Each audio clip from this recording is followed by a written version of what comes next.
उड्डाणपुलावर तरुणीचा विनयभंग, त्रासाला कंटाळून संबंध तोडल्याने प्रियकराचा संताप. लग्नासाठी दबाव टाकत तरुणीचा पाठलाग, जबरदस्ती हात पकडून विनयभंग. मूर्तिजापूर शहरातील दर्यापूर उड्डाणपुलावर एका 28 वर्षीय तरुणीचा विनयभंग केल्याची धक्कादायक घटना रविवारी सकाळी उघडकीस आली. या प्रकरणी शहर पोलिसांनी आरोपी तरुणाविरुद्ध गुन्हा दाखल करून तपास सुरू केला आहे. पोलिसांकडून मिळालेल्या माहितीनुसार शहर पोलीस स्टेशनच्या हद्दीतील 28 वर्षीय महिला आणि आरोपी जतीन वसंत संघवी व 29 राहणार टांगत चौक जुडी वस्ती यांची 1 वर्षापूर्वी ओळख होऊन त्यांच्यात प्रेमसंबंध निर्माण झाले होते.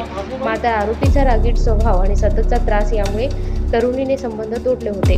त्यानंतरही आरोपीने तरुणीवर लग्नासाठी दबाव टाकत तिचा पाठलाग सुरूच ठेवला होता. रविवारी 5 एप्रिल रोजी सकाळी 10 वाजताच्या सुमारास तरुणी घरातून शहराकडे जात असताना दर्यापूर उड्डाणपुलावर आरोपीने तिचा रस्ता अडविला. यावेळी त्याने जबरदस्तीने तिचा हात पकडून अश्लील हेतूने वर्तन करत विनयभंग केला.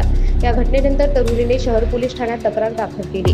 तिच्या जबानीवरून पोलिसांनी आरोपीविरोधात कलम 76 व 351(3) अन्वये गुन्हा नोंदविला आहे.